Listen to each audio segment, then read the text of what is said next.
Hello दोस्तों, मोदी जी जो है यूक्रेन पहुंच गए हैं। अब दुनिया में सवाल उठना स्टार्ट हो गया उनकी टाइमिंग को लेकर के कि कुछ टाइम अभी पहले ही जो है मोदी जी रशिया गए थे। तो सवाल उठने लग गए हैं कि क्या मोदी जी इस युद्ध को रोक सकते हैं। तो इसका जवाब है हाँ, लेकिन इसमें कई सवाल भी हैं। वो ये है कि क्या मोदी जी ये करेंगे, तो उसके पीछे की वजह क्या है। वजह ये है कि अभी जो बांग्लादेश में हुआ है उसमें किसके इसके पीछे किसका हाथ है, ये सब लोग समझ रहे हैं।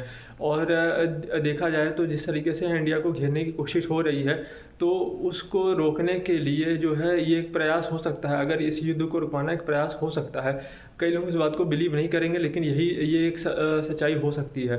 तो देखिए, अगर जो है हम लोग मतलब अगर जो अमेरिका का गहरा राज्य है, अगर उससे हमारी कोई ऐसी डील हो जाती है जिसके द्वारा जो है वो हम पर जो प्रेशर डाल रहे हैं, अगर वो प्रेशर को कम किया जा सके या उस प्रेशर को ख़त्म किया जा सके, तो हम इस युद्ध को रुकवाने का प्रयास कर सकते हैं। क्योंकि देखिए दोस्तों, हर जो देश होता है वो अपने सेल्फ इंटरेस्ट में काम करता है। अगर यूक्रेन और रशिया के बीच में जो युद्ध हो रहा है उसके रुकने से हमें कुछ फ़ायदा होगा, तभी हम उसके लिए प्रयास करेंगे।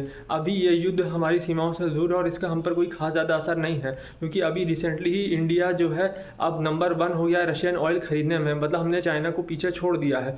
तो इस तरीके से देखा जाए तो भाई हम ऑलरेडी जो है डिस्काउंटेड ऑयल ले रहे हैं और इसका फ़ायदा उठा रहे हैं। तो ये मेन बात बहुत ज़्यादा इंपॉर्टेंट है कि अब अमेरिका के आने वाले चुनाव में क्या होगा। क्योंकि ट्रंप ऑलरेडी कह चुके हैं कि अगर वो आते हैं तो वो इस युद्ध को जल्द से जल्द लगभग 1 हफ्ते में निपटा देंगे।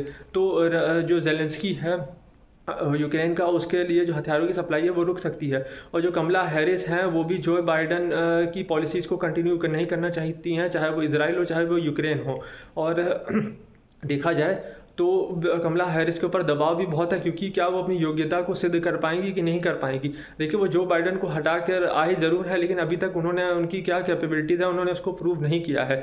और यही उनके लिए सबसे बड़ी दिक्कत है, क्योंकि उनकी छवि कुछ बहुत ज़्यादा अच्छी नहीं है। वो जो बॉर्डर वाला जो एरिया था उसके लिए उनको जो है जिम्मेदारी दी गई थी, लेकिन आप जो है पहले देख सकते हैं कि किस तरीके से जो है बॉर्डर पर जो है अमेरिका का हाल है।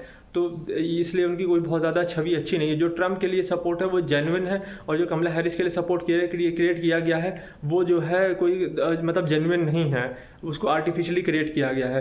अब यही कमला हैरिस के लिए सबसे बड़ी प्रॉब्लम है, क्योंकि हंटर जो बाइडन के लड़के हैं उन पर भी बहुत सारे ऐसे ब्लेम आते हैं कि उन्होंने यूक्रेन से काफ़ी ज़्यादा कमीशन लिए हैं और बिलियंस ऑफ डॉलर्स को कमाए हैं, और इसीलिए जो बाइडन को हटना भी पड़ा है। अब और इंडिया अगर जो है किसी तरीके से जो अमेरिका का गहरा राज्य अगर उससे जो है किसी तरीके की डील पर रीच करता है, तो हम इस युद्ध को ज़रूर रोकने की कोशिश करेंगे।